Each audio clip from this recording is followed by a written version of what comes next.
Hola, bendiciones. Aquí estamos en la tercera sesión de este estudio de las 7 iglesias en el libro de Apocalipsis. Estamos en el capítulo 2. Hoy vamos a estudiar la iglesia de Pérgamo. Es un mensaje fascinante. Vamos a leer desde el versículo 12 hasta el 17. Solo quiero recordarte una vez más las bases. Este tipo de mensaje a las 7 iglesias tiene 4 aplicaciones. Tiene una aplicación histórica, tiene una aplicación universal. Ha sido un mensaje que ha estado vigente desde el tiempo en que Jesucristo envió al apóstol Juan a llevar este mensaje a esas iglesias del Asia Menor.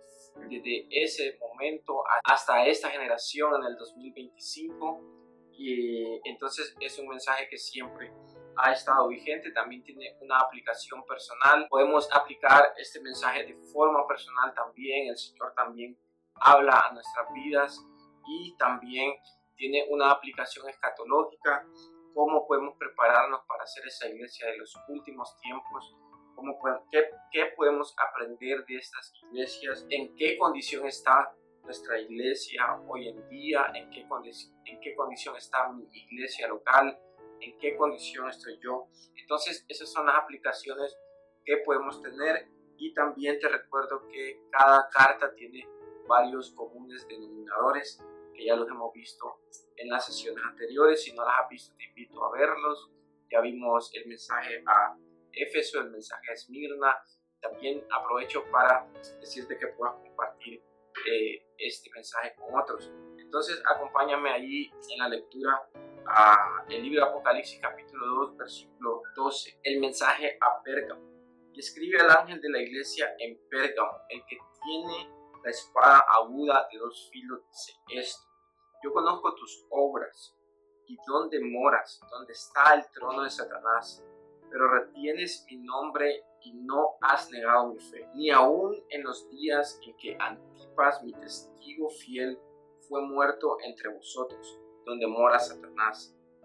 Pero tengo unas pocas cosas contra ti, que tienes ahí a los que retienen la doctrina de Balaam, que enseñaba a Balac a poner tropiezo ante los hijos de Israel, comer de cosas sacrificadas a los ídolos y a cometer fornicación. También tienes a los que retienen la doctrina de los nicolaitas, la que yo aborrezco.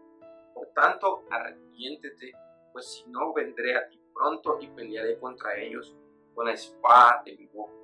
El que tiene oído, oiga lo que el Espíritu dice a las iglesias. Al que venciere, daré a comer del maná escondido, y le daré una piedrecita blanca, y en la piedrecita blanca escrito un nombre nuevo, el cual ninguno conoce sino el que lo recibe. Ok, acabamos de leer 5 versículos fabulosos donde el Señor está enviando en este momento al apóstol Juan a llevar este mensaje a esta tercera iglesia de Pérgamo. Y básicamente el núcleo y el objetivo de este mensaje a esta iglesia era un llamado a no corromperse. Y Jesucristo, como en cada una de las otras iglesias, hace una presentación. Estas cualidades, estos aspectos, estas características de Jesús, que las vimos en su mayoría en el capítulo 1, aquí en la iglesia de Pérgamo se hace presentar como aquel que tiene la espada aguda de 2 filos. La palabra de Dios nos enseña en Hebreos 4:12 que su palabra es más cortante que toda espada de 2 filos. Entonces Jesús se está presentando a esta iglesia como aquel que tiene la voz que va a cambiar todas las cosas, la voz que va a transformar todas las cosas. Sabemos que la voz de Dios a lo largo de la historia es lo más importante que podemos tener.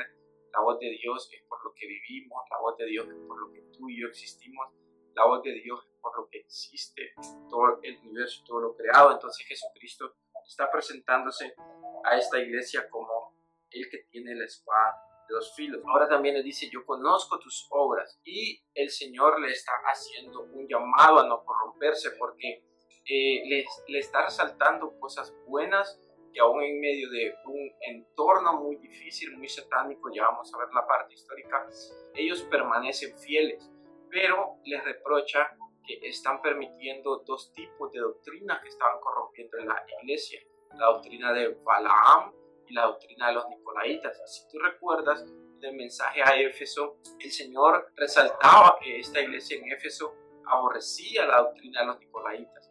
Ya vamos a hablar un poquito de estas doctrinas y de lo delicado de este tema y de lo delicado de corromperse con otras doctrinas. Al final aparecen dos recompensas que también vamos a hablar un poco de ellas.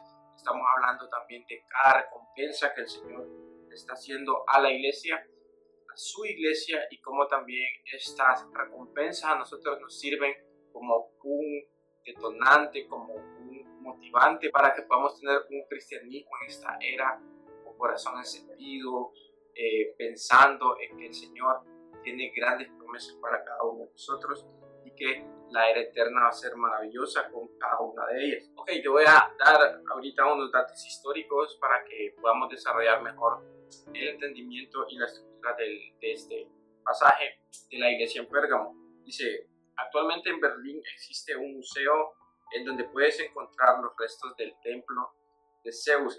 Este templo antes estaba situado en la cumbre de Pérgamo. El templo fue llevado piedra a piedra a Alemania, y algunos prueban que fue debido a que Hitler quiso tener una réplica del trono de Satanás durante su imperio, y no solo en Alemania, sino en mucha de la arquitectura que usó en todos sus edificios y monumentos. Después de que los rusos tomaron Berlín al finalizar la Segunda Guerra Mundial, volvieron a llevar los restos de este templo hacia Moscú, pero tiempo después eso fue regresado a Berlín. En la antigüedad este templo era muy famoso y de proporciones gigantescas. Servía para adorar al dios Zeus como el soberano de Pérgamo.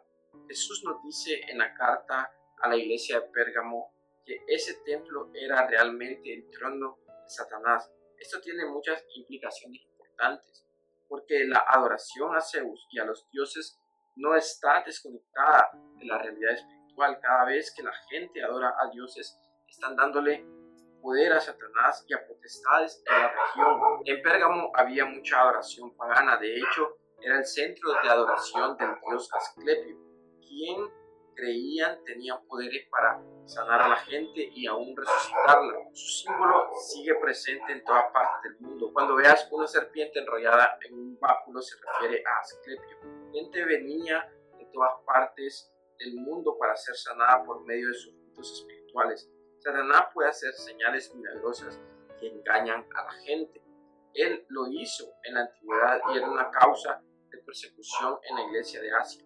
Pérgamo también era una ciudad con mucha cultura y conocimiento de toda clase de ciencia.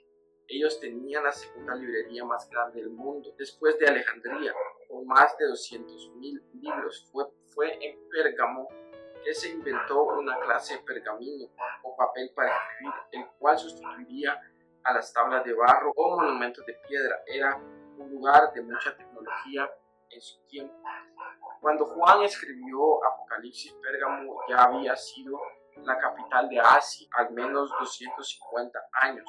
Hoy en día se le conoce como la ciudad de Pérgamo. Debido a que Pérgamo era la capital de adoración de dioses paganos en Asia, el peligro para la iglesia era diario, puesto que la población ofrecía adoración todos los días. Ok, ahora, ¿qué era lo que ocurría con la iglesia en la ciudad? Uno de los hombres que había pagado el precio más alto de la fidelidad era Antipas, que menciona el pasaje. Un nombre, por cierto, muy interesante, porque Antipas quiere decir el que está contra todos, y él literalmente se había puesto contra todos los que querían blasfemar el nombre del Señor. Ok, la iglesia estaba permitiendo que las creencias y costumbres paganas los dejaran influenciar más de lo que se daban cuenta. Así es como Satanás va aprendiendo poco a poco a la iglesia. Muchas veces es más fácil enfrentar un ataque frontal que cuando va poco a poco influenciándote, porque no te das cuenta, y eso se hace por medio de doctrinas y costumbres. Esto nos da una lección práctica, que a veces Satanás no te ataca directamente, sino que usa una relación o una creencia para bajar tu estándar moral o espiritual. Esto es lo que sucedió a la iglesia de Pérgamo. Ellos habían enfrentado la muerte por causa de Jesús, pero ellos estaban comenzando a comer cosas sacrificadas a los ídolos, estaban fornicando, sus estándares estaban decayendo. Como iglesia, en este siglo nos encontramos en una crisis similar. Lo que antes solía horrorizar o escandalizar a nuestros abuelos, a nuestros padres, ahora nosotros es bien delicado porque lo dejamos pasar y esas cosas se van metiendo poco a poco en las iglesias. Entonces, el núcleo de lo que estaba pasando con la iglesia en Pérgamo es que era una iglesia que estaba sufriendo por el nombre del Señor, eran muy fieles en medio de toda esta cultura y todo lo que estaba pasando en la ciudad de Pérgamo. Aunque era una ciudad muy pagana, era una ciudad que adoraba mucho a Zeus, mucho a este otro dios Asclepio y toda la diversidad de demonios que en realidad eran los que adoraban. Ellos de alguna forma estaban permitiendo ser corrompidos y eso Satanás lo estaba logrando a través de estas dos doctrinas, la doctrina de Balaam y la doctrina de los Nicolaitas. Voy a hablarte un poco acerca de cómo funcionaban estas doctrinas. Ok, la doctrina de Balaam lo que estaba permitiendo o enseñando era que permitía que hubiera pecado sexual o inmoralidad, incluso idolatría, lo menciona en medio de la iglesia. Balaam fue un profeta pagano, tú puedes ver la historia de él en Números capítulo 22 al 24. El rey de Moab, el rey Balac, mandó a llamar a Balaam. Este era un profeta pagano donde el rey Balac le pidió que maldijera a la nación de Israel, que maldijera al pueblo durante varias ocasiones, pero Dios nunca le permitió a Balaam que pudiera maldecir al pueblo de Israel, pero Balaam sí pudo enseñarle a Balac doctrinas o enseñanzas que corrompieran al pueblo. Balac le enseñó al rey que a través de mujeres, a través de mujeres seduciendo al pueblo, y al final tú puedes leer la historia en Números 31:16, donde el pueblo se terminó infiltrando y teniendo pecados sexuales con estas mujeres de la nación de Balaam. Entonces eso fue lo que Balaam enseñó a Balac y el pueblo se corrompió. Y mientras estaba estudiando eso, sentía algo muy fuerte de parte de Dios, porque durante toda la historia del Antiguo Testamento hasta el tiempo de Cristo, esa doctrina permaneció y era algo muy delicado. Entonces, según Números 31:16, Balaam aconsejó a Balac que hiciera que las mujeres moabitas sedujeran a los hijos de Israel para comer carne sacrificada a los ídolos. Eso era idolatría, y cometer actos de fornicación. Esto llevó a una gran caída espiritual en Israel y Dios castigó al pueblo con una plaga que mató a miles. Eso lo puedes ver en el número 25. Ahora, los Nicolaitas, el nombre en sí de Nicolás, que significa conquistador del pueblo u opresor del pueblo. Por una parte, esta doctrina hacía que líderes pudieran tener un dominio exagerado del pueblo, pudieran tener un dominio o una opresión sobre el pueblo. Y acuérdate que la palabra del Señor nos enseña en el libro de Santiago que nosotros debemos cuidar la grey de Dios, nosotros debemos cuidar el pueblo de Dios, no por ganancias honestas, sino con ánimo pronto, no como siendo enseñoreadores del pueblo, sino humildes. Entonces, la doctrina nicolaíta tenía por una parte este flagelo. Lo otro, que no es algo totalmente comprobado, quizás entra un poco en una teoría, es que hubo un hombre, uno de estos diáconos que fue elegido en Hechos capítulo 6, versículo 5, llamado Nicolás, donde algunos padres de la fe, padres de la iglesia antigua, dijeron que este hombre se corrompió, él se volvió hacia doctrinas paganas y él comenzó a enseñar algunas cosas perversas en la iglesia. Estas fueron las cosas que él enseñó: permisividad moral, que hubiera libertinaje, inmoralidad sexual, comer cosas sacrificadas a los ídolos también, sincretismo religioso con el paganismo, etc. También que hubiera un compromiso con el mundo. A veces, y eso es delicado porque nosotros a veces queremos tener más compromisos con el mundo que compromisos con el Señor, compromisos con Dios. Y acuérdate que la palabra del Señor nos enseña que nosotros no podemos tener amistad con el mundo. Entonces lo delicado con todo esto es que estas doctrinas corrompían la iglesia, corrompían la pureza, la santidad de la iglesia. Hay un gran problema con permitir doctrinas erróneas. A Jesús le importa mucho lo que se enseña en su iglesia. Él referenció siempre las doctrinas como una levadura que subía o se expandía. Entonces eso es parte de todo lo que estaba ocurriendo, la problemática que estaba teniendo esta iglesia en Pérgamo. Amigo y amiga, el Señor les hace un llamado a arrepentirse.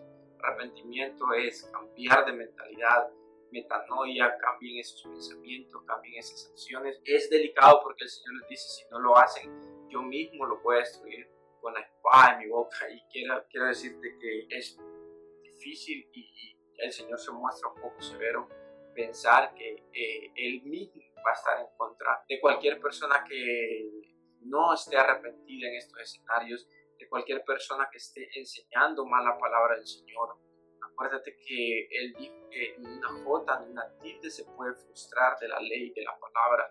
Entonces, enseñar cosas que están fuera de los principios divinos es algo muy delicado porque es algo que rompe, es algo que daña la pureza, es algo que daña la santidad y es algo que aún así se expande como la levadura que Jesucristo muchas veces dijo que tenían que cuidarse de las enseñanzas de los fariseos. Entonces el Señor nos está haciendo un llamado muy serio a vencer y no permitir doctrinas en nuestra iglesia que corrompan. Entonces a los que venzan, el Señor les hace dos promesas de dos recompensas. Dice, número uno, le darían a comer del maná escondido. ¿Qué es eso? Eso habla de dos cosas.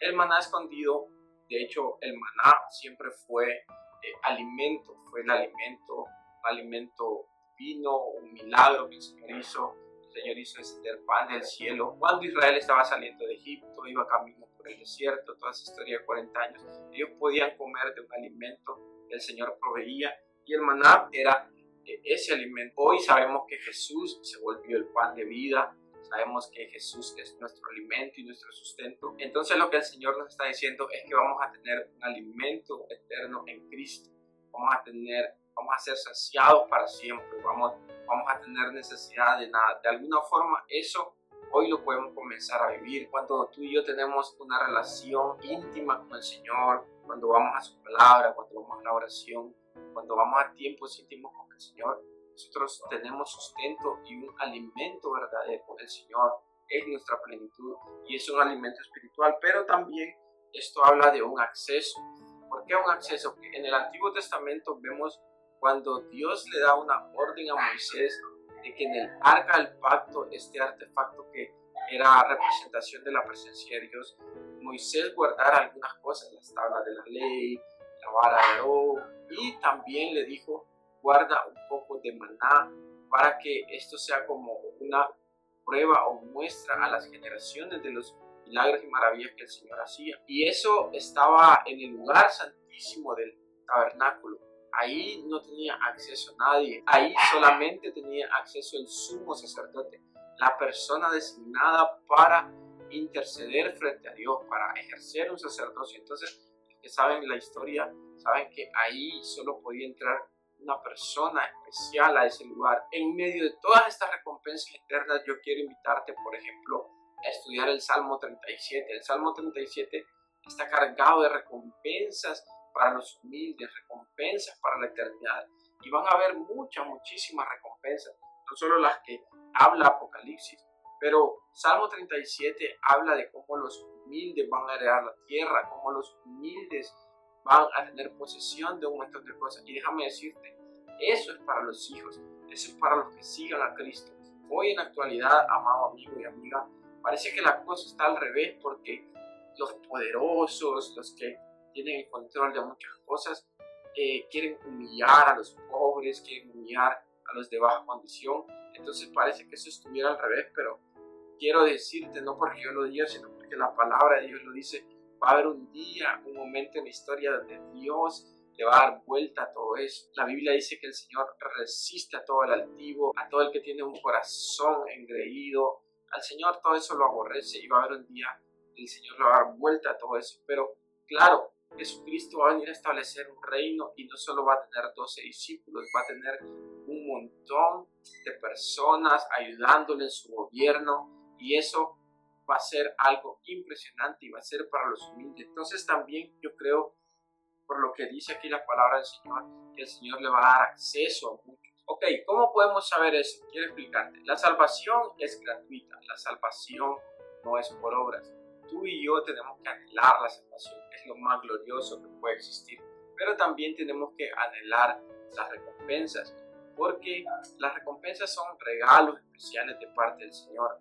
Y a veces nosotros tenemos un corazón muy bondadoso, un corazón extremadamente agradecido y le decimos al Señor, Señor, yo me conformo con la salvación, yo estoy agradecido contigo, estar en la eternidad contigo va a ser maravilloso. Y eso es una realidad, eso es verdad. Pero el Señor ha dejado estas recompensas como detalles de parte de Él para su pueblo, para sus hijos. Es como cuando un novio le quiere dar un detalle a su novia, o un esposo a su esposa la quiere hacer sentir especial, no por el regalo, sino por el mismo amor que tiene. Y creo que las recompensas son esos detalles del Señor mostrándonos a nosotros que hay cosas maravillosas para la era eterna. ¿Recuerdas aquel hombre que murió a la par del Señor en la crucifixión? Ese hombre, en ese momento, él obtuvo la vida eterna. Le dijo al Señor, Señor, ten misericordia de mí, acuérdate de mí cuando estés en tu reino. Y el Señor le dijo, quiero decirte que en este momento estarás conmigo en el paraíso. Ese hombre se salvó y ese hombre está en una realidad gloriosa, pero no va a tener el mismo privilegio ese hombre que cientos de hombres de Dios, miles de hombres de Dios en la historia que dieron su vida por el Evangelio, que dieron su vida, sus años, todo su ser, su corazón, sus recursos, sus propiedades. Esas personas que entregaron sus vidas en servicio al Señor, en obediencia durante toda su vida, van a estar en otra posición en el reino del Señor. Entonces el Señor nos va a dar un acceso especial a muchos que puedan vencer, y esta promesa es maravillosa y está de la mano con la que sigue. Les daré una piedrecita blanca y en esa piedrecita blanca un nombre nuevo escrito.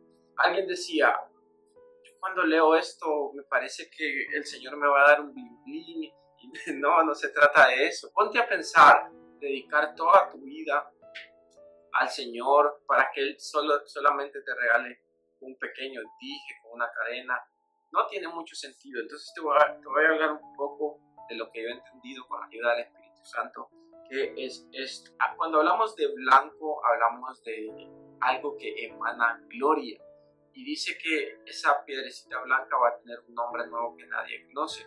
Ok, el color blanco es algo que emana gloria. En la era eterna, tú y yo no vamos a ser llamados por nuestros nombres.